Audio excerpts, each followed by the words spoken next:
Some years ago, I wrote a series of picture books called the Happy Hawk Golden Thought Books. Today I'd like to share with you one of my favorites, Sir William the Worm.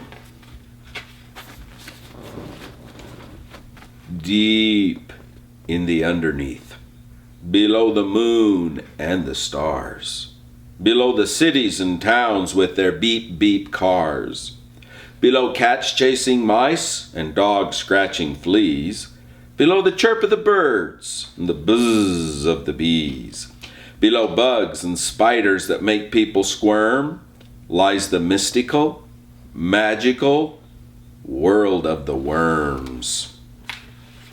Worms don't drive cars, and they can't ride bikes. They don't like to jog, and they really hate hikes.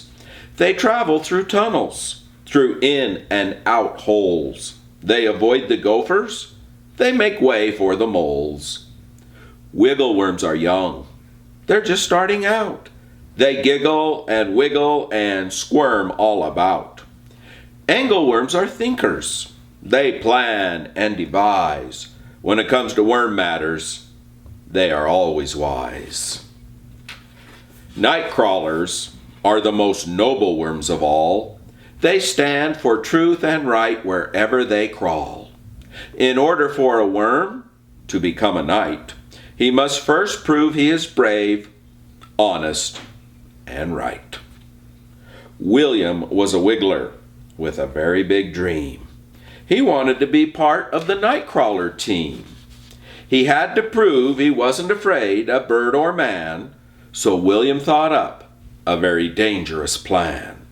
He was sure that this plan would make the other worms gawk. He would crawl to the surface and capture a hawk.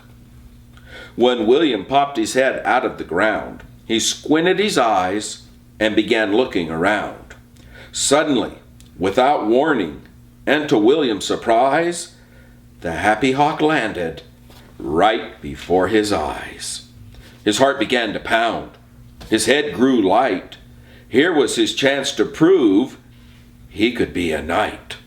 He went right to work. He wasted no time. He crawled to the hawk's leg and began to climb. Up the happy hawk's leg William did race, up, until he reached the hawk's face. He climbed up on the beak and looked the hawk in the eye. He yelled, "Surrender, bird brain, or you will die! Come with me, there's not a thing you can do.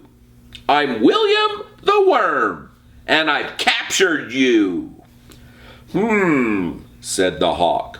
"You've got me, fair and square. But I'd like to take one last flight in the air." And before William could say even one more word, he was flying high in the sky on the beak of the bird. "Put me down!" yelled William. "I'm afraid of heights! Put me down! There won't be any more fights!" "Sorry," said Happy Hawk, "but we're not through. Perhaps you've bitten off a little more than you can chew." Higher and higher the happy hawk did soar. "Stop!" yelled William. "I can't take any more. Oh please end this scary flight. I just did it so I could become a knight." The happy hawk turned his flight around. Soon he set William safely on the ground. "William the Worm, before I send you on your way, there are a couple of things I want to say. There's nothing wrong with wanting to be a knight, but you should think twice before you pick a fight. You are a brave little worm, it's clear to see. But don't use your courage to try and hurt me. Helping, not hurting, is what a real knight would do."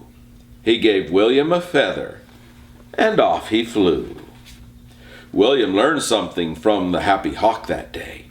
Courage should only be used in a kind, helpful way. He took the feather and he went back down in the ground.